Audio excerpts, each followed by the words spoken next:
আপুনি মূৰ্খৰ মগজুটো চাৰ্জাৰী কৰি জ্ঞান ভৰাই দিলেও সিহঁতৰ মূৰ্খামি কেতিয়াও আঁতৰাব নোৱাৰে।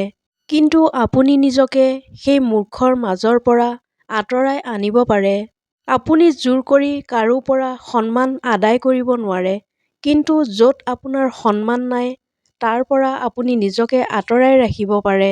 অৰ্থাৎ আপুনি নৰ্দমাৰ ময়লা চাফা কৰি নিজকে নিকা কৰি ৰাখিবলৈ কষ্ট কৰাতকৈ নৰ্দমাৰ পৰা নিজক আঁতৰত ৰাখিও নিজক নিকা কৰি ৰাখিব পাৰে।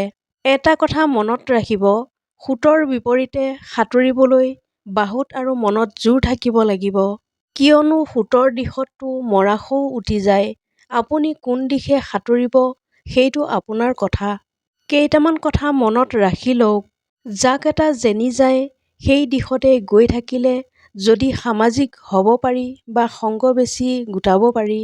কিন্তু জাকৰ বিপৰীতে দৌৰিব পাৰিলেহে এই পৃথিৱীত ইতিহাস ৰচিব পাৰি। মানুহে কি ক'ব সেইটো ভাবি কাম কৰিলে যদিও 10জনৰ চকুত ভাল বুলি নিজকে চিনাকি দিব পাৰি, কিন্তু মানুহে কি ক'ব সেইটো ইগনৰ কৰি আগবাঢ়িলেহে নিজৰ জীৱনটো নিজৰ মতে সজাব পাৰি। আনক তেল মাৰি আনে গঢ়া সাম্ৰাজ্যত গোলাম হৈ আৰামত থাকিব পৰাটো টেঙৰামি। কিন্তু আনৰ সাম্ৰাজ্যত গোলাম হৈ থাকিব নুখুজি আত্মবিশ্বাসেৰে নিজেই নিজৰ সাম্ৰাজ্য গঢ়িব পাৰিলে সেই সাম্ৰাজ্য সৰু হ'লেও তাত সম্ৰাট হৈ স্বাভিমানেৰে জীয়াই থাকিব পৰাটো পুৰুষালী। যিসকল লোকে আপোনাক বেয়া পায় বা ঈৰ্ষা কৰে, আচলতে তেওঁলোকে আপোনাক হিত নকৰে। বাস্তৱিকতে তেওঁলোকে সদায় আপোনাক লৈ নিজকে জ্বলাই মাৰে, কাৰণ তেওঁলোকে জানে যে আপুনি যি স্থানত আছে তেওঁলোক কাহানিও সেই স্থান পাবগৈ নোৱাৰে। যদি আপোনাক তেওঁলোকে বেয়া পায় তেন্তে কিয় নিজতকৈ তেওঁলোকে আপোনাক খবৰ বেছিকৈ ৰাখে? আপুনি কি কৰে, কলৈ যায় সেইবোৰত কিয় 24 ঘণ্টা নজৰ ৰাখে? আচল কাৰণ এইটোৱেই যে তেওঁলোকে আচলতে আপোনাক লৈ সংশয়ত ডুবি থাকে আৰু ক'ব নোৱাৰাকৈ নিজৰ অক্ষমতাক নিজেই সাওপাত দিয়ে। সেয়েহে তেওঁলোকে যদিও আপোনাক ভাল নাপায় তথাপি অনবৰত আপোনাৰ ওপৰতেই চকু ৰাখে। সেয়া তেওঁলোকৰ ওপৰত ঈশ্বৰৰ অভিশাপ। তাত আপুনি মই একো কৰিব লগা নাই। হাই কাজিয়া আৰু সন্দেহবাদী মন এটি লৈ এখন সংসাৰ নচলে।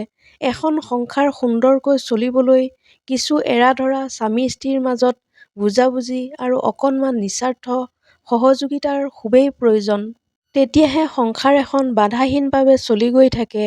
মূল্যহীন আৱেগক প্ৰশ্ৰয় দি মানসিক অশান্তি পোৱাতকৈ চিন্তাশীল ভাৱনাত নিৰন্তৰ ব্ৰতী থাকি মনক সুস্থিৰ গতি প্ৰদান কৰাটোৱেই শ্ৰেয়। তেতিয়া অন্ততঃ অৱহেলা আৰু বিৰহৰ বেদনাৰ পৰা নিজকে বহু পৰিমাণে বচাই ৰাখিব পৰা যাব। সুখী জীৱনৰ বাবে আটাইতকৈ ডাঙৰ গুৰুমন্ত্ৰ এইটোৱেই যে আমি কেতিয়াও আমাৰ গোপন কথা কাকো ক'ব নালাগে।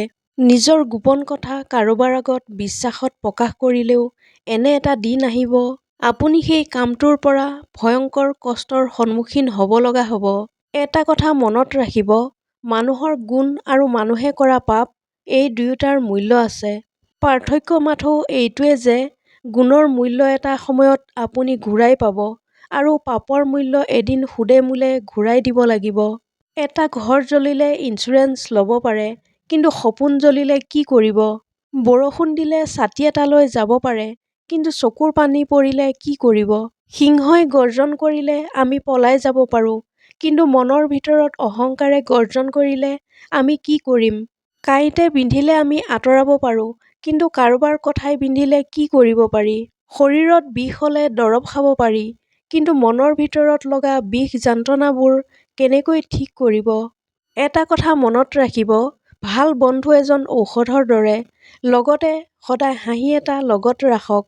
সময় পাৰ হৈ যাব। কেতিয়াবা পৰিস্থিতিৰ ৰূপত, কেতিয়াবা বিপদৰ ৰূপত, কিন্তু যদি ধৈৰ্য ধৰিব জানে সময় পাৰ হৈ যাব। জীৱনত কেতিয়াও নিজকে কাৰো লগত তুলনা নকৰিব। আপুনি যিদৰে আছে তেনেকৈয়ে শ্ৰেষ্ঠ। সদায় হাঁহি থাকিব। এনেধৰণৰ মটিভেশ্যনেল ভিডিঅ' পাই থাকিবলৈ মোৰ চেনেলটো ছাবস্ক্ৰাইব কৰিবলৈ নাপাহৰিব। ধন্যবাদ।